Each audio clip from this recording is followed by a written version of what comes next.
राज्य सरकार गोटे फ्लैगशिप योजना बरपुत्र ऐतिह्य ग्राम योजना से आगरपड़ार डॉक्टर महताबकर जन्मस्थली को चिन्हट करा जाइछि एवं ये जन्मस्थली आज आम माननीय सांसद भद्रक उपस्थित एवं समस्त वरेण्य नेतृत्व जनप्रतिनिधि अधिकारी उपस्थित आज यह परिदर्शन करूँ।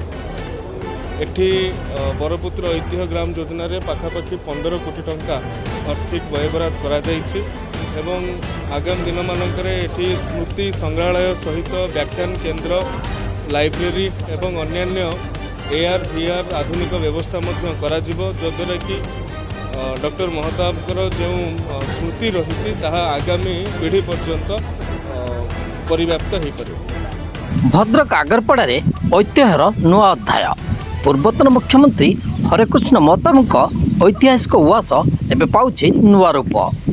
ओडिशा सरकार बड़ पदक्षेप को नहीं समग्र अंचल रे चर्चा जोरदार।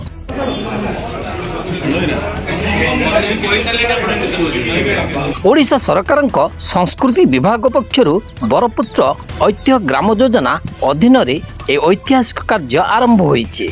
दीर्घ वर्ष धरी अवहेलित होइथिबा ए उवास को एबे नुआ रूप देबाकू सरकार प्रयास जारी रखिछन्ति।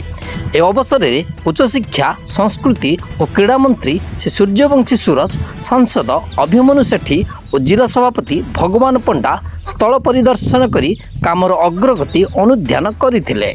ସେମାନେ କହିଥିଲେ ଯେ ଏ ଉଆସ କେବଳ ଗୋଟିଏ ଘର ନୁହେଁ ବରଂ ଓଡ଼ିଶାର ଐତିହ୍ୟ ରାଜନୀତି ସଂସ୍କୃତିର ଏକ ଜୀବନ୍ତ ପରିଚୟ। ସ୍ଥାନୀୟ ଲୋକମାନେ ମଧ୍ୟ ସରକାରଙ୍କ ଏ ପଦକ୍ଷେପକୁ ସ୍ୱାଗତ କରିଥିବା ବେଳେ ଆଗାମୀ ଦିନରେ ଏହା ଭଦ୍ରକର ଏକ ବଡ଼ ଐତିହ୍ୟସ୍ଥଳୀ ଭାବେ ପରିଚିତ ହେବ ବୋଲି କହିଛନ୍ତି। କ୍ୟାମେରାମ୍ୟାନ୍ ଦୀପକଙ୍କ ସହ କୁମାର ଗୌରମଙ୍କ report 3K YT news Agarpada Bhadrak.